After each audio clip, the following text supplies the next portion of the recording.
Olá pessoal, tudo bem com vocês? Seja muito bem-vindo a este segundo semestre, seja muito bem-vindo à nossa parceria também, né? Nós estamos retornando mais essa etapa de ensino e vamos de religião, né pessoal? Hoje nós vamos começar este segundo semestre estudando esse assunto aqui, conhecimento das bases teóricas das diferentes manifestações do sagrado e suas práticas coletivas. É este o nosso assunto, né? Que vai abrir o segundo semestre deste ano, certo? Então vamos lá, pessoal. Primeiro a gente vai passo a passo para que a gente possa entender, né? Isso como um todo. Vamos lá. Primeiro, se faz necessário a gente entender, né? O que é o sagrado e o profano. Se faz necessário a gente entender no primeiro momento esses dois conceitos, sagrado e profano. Vamos lá conhecer de forma geral e depois a gente vai para uma forma mais específica, beleza? Primeiro, o que é sagrado? O sagrado é todo aquele espaço, objeto, símbolo que tem um significado especial, né, para uma pessoa ou grupo. Então, pessoal, tudo aquilo que tem um significado especial para uma pessoa ou para um grupo, né, é considerado sagrado, certo?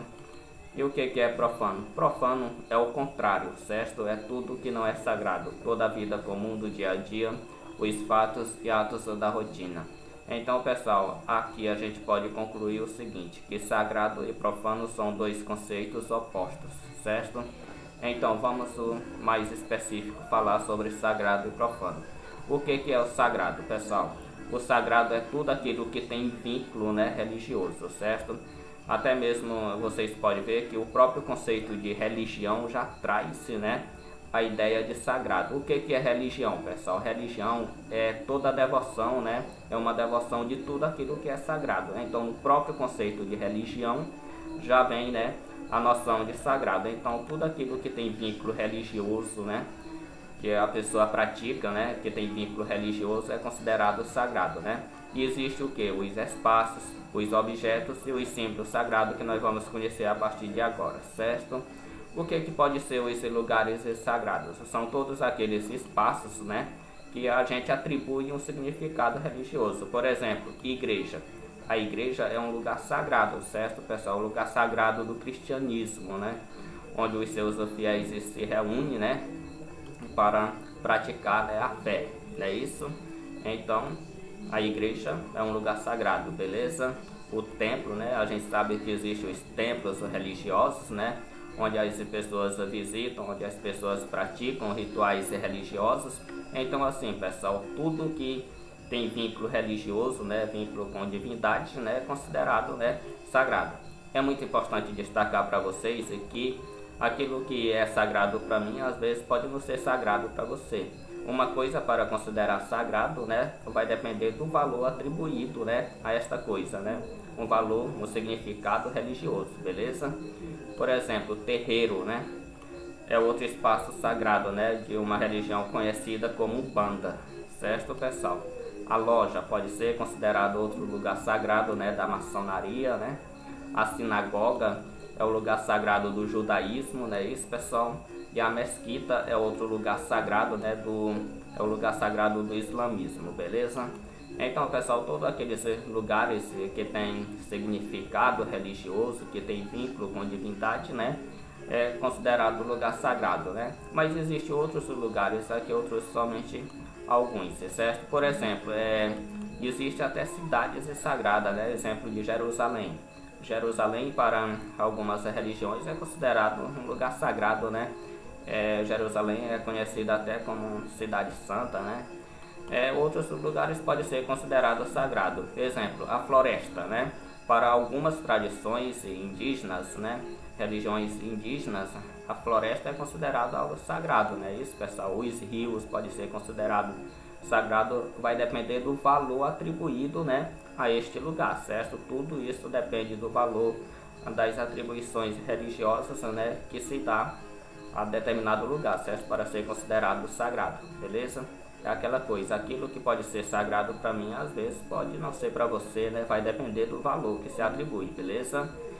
Aqui outros exemplos de objetos sagrados, né, isso? Nós temos os colares, né? Alguns colares têm significado religioso, né, pessoal?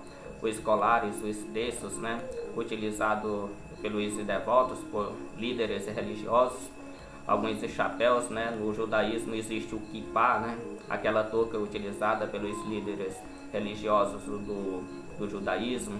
As roupas também traz consigo um significado especial, né, para determinadas religiões, né, tudo isso vai depender também da tradição religiosa, beleza, pessoal?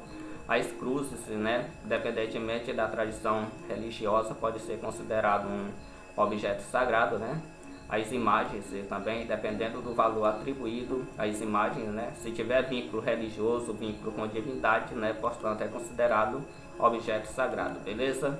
E nós temos aqui exemplo de símbolos sagrados. Por exemplo, a cruz é considerado símbolo sagrado, né? De quem? Do cristianismo, né, pessoal? A estrela de Davi é considerado outro símbolo sagrado, né? O símbolo sagrado do judaísmo, né? E a lua crescente com a estrela, o principal símbolo sagrado do islamismo. Beleza, pessoal? E repito, por que são considerados sagrados? Porque possuem um significado especial, um significado religioso para aquela tradição. Certo, pessoal? Vamos para profano. Profano, como já falei, é o contrário do sagrado. É tudo que não é sagrado, é tudo que não tem vínculo religioso. Ou seja, toda a vida comum do dia a dia, os fatos e atos da rotina. Por exemplo, shopping, né? O simples fato de você passear no shopping, né? Isso não tem nenhum vínculo religioso. Então, se não tem vínculo religioso, é considerado o quê? Profano. Por exemplo, outro exemplo, isso ir ao supermercado também, participar de uma balada, escola, atividade física, não tem vínculo religioso, pois é considerado atos profanos, beleza, pessoal? Então, continuando. Agora a gente vai ver as bases teóricas do sagrado. No primeiro momento, se faz necessário a gente saber o que são bases teóricas. O que é bases teóricas, pessoal? Bases teóricas nada mais são do que conjuntos de conceitos e de teorias, né, que explicam um determinado assunto, beleza? Então, sendo assim, a gente vai conhecer algumas bases teóricas que explicam o sagrado, não é isso, pessoal? Então, pessoal, em se tratando de sagrado e de profano, né, nós temos como principais estudiosos, né, o Mircea Eliade, né, nós temos Émile Durkheim, nós temos Larissa Michele Lara. É claro que existem muitos outros, mas aqui outros somente 3, tá, pessoal? Então vamos lá. Mircea Eliade, ele afirma, né, que o universo religioso sempre envolve a noção, né, de sagrado e de profano, e a experiência religiosa acontece através do símbolo, né, rito e do mito. Então ele explica aqui, pessoal, como é que acontece, né, a questão da experiência religiosa, né, que é através de símbolos, de rituais, de mitos, de tradições, enfim, né, pessoal? Isso é apenas uma das citações a respeito do assunto, né, de Mircea Eliade, né? E nós temos aqui alguma base teórica, né, de autoria desse autor, né, o livro Sagrado e o Profano, A Natureza da Religião, de 1959. Nós temos aqui Imagens e Símbolos, né, Estudo sobre o Simbolismo da Religião, de 1961. E nós temos aqui o sociólogo francês Émile Durkheim, né, talvez que vocês já estudaram, né, sobre esse sociólogo aqui na disciplina de Sociologia, né, considerado para muitos o fundador da sociologia com as regras do método sociológico, né? Mas é importante destacar também que ele tem uma grande influência no campo religioso também, tá, pessoal? E é basicamente por isso que ele está aqui, certo? Émile Durkheim. O que ele diz a respeito de sagrado, profano? Vamos lá. A característica essencial de religião é o sagrado, que é algo extraordinário, enquanto que seu oposto, o profano, está relacionado às coisas ordinárias e mundanas. Então aqui ele fala basicamente o que a gente já falou, né? Eu falei que o próprio conceito de religião já traz a noção de sagrado, né?